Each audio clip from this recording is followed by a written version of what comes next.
Hapa Taita nimegundua watu wako na wazee wamelemewa. Wazee wengi Taita wana mpira wa mkojo. Okay. Wanaishi nao nyumbani. Na hii ni kitu ambao ningetaka watu wa Taita wajue. Huo mpira wa mkojo ambao babako, mzee wako, anko yako, yani a male person is living with a urine catheter. Haistahili, haifai. Kwa nini? Kuna upasuaji, kuna usaidizi wanaweza pata na warudi kukaa maisha yao ya kawaida bila mpira wa mkojo. Hiyo ni kitu ambao nimeona wazee wengi wanateseka kwa manyumba, hasa kule vijijini. Wanastahili kuja tuwaagize ni vipi tutawasaidia wafanye upasuaji na waweze kupitisha mkojo vizuri. Kwa hivyo kesi nyingi za wazee kuja huku. Tuko na kesi mingi. Pia kuna wale wamevujika miguu, wamevujika mifupa, tunawapasua, tunaweka chuma, tunarudisha mifupa vizuri. Within a few weeks you are able to walk, you are able to use your hand, you are able to use any part of the body that was broken. Pia kuna kadi ingine inaitwa Linda Mama. Linda Mama.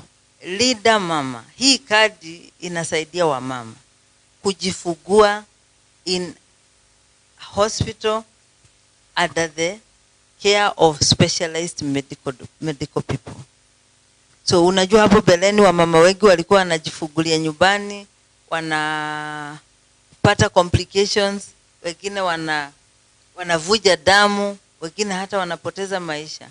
Si vizuri. So tuko na hii kadi ambayo inapeanwa free na serikali, wanaweza kuja nayo River Jordan, wanaweza jifungua nayo. Hata wale wanahitaji upasuaji ambao unaitwa cesarean, tunafanya hizo kila siku. Wale wanashindwa kujifungua kwa njia ya kawaida wanaweza pata usaidizi na wapasulie na hiyo kadi bila kuongeza pesa. Kwa hivyo upasuaji ni mwingi. Kuna wale pia wako na shida za uvimbe. Kama wamama wengi wanagundua kwamba wameambiwa kwamba kizazi chao kiko na uvimbe ambao unaitwa fibroids. Hiyo ni mingi sana na wamama. Hasa wale wamefikisha miaka kuanzia 35 kwenda juu. Ikiwa kuna uvimbe kama huo usikae nao. Kuna wale wamevuja damu mpaka kufa sababu ya fibroids. Hiyo uvimbe wa kizazi ni vizuri waje pia watuongeleshe, tuwaambie vile tunaweza wasaidia kwa sababu ya hii shida. Kuna shida nyingine ambao wazee wengine wako nayo inaitwa hernia.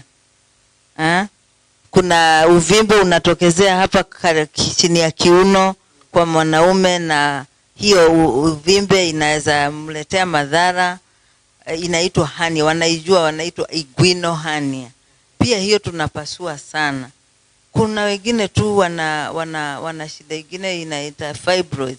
Akienda choo inatoka na damu, wanasikia uchungu, wengine hata wanaumia mpaka hawawezi keti chini kwa kiti. So hizo ni shida mingi tu tumeona watu wako nazo. Shida pia za goita, wamefura hapa. Tunazitoa zote hizo. So mambo ni mingi ambao tunaweza saidia mwananchi wa kawaida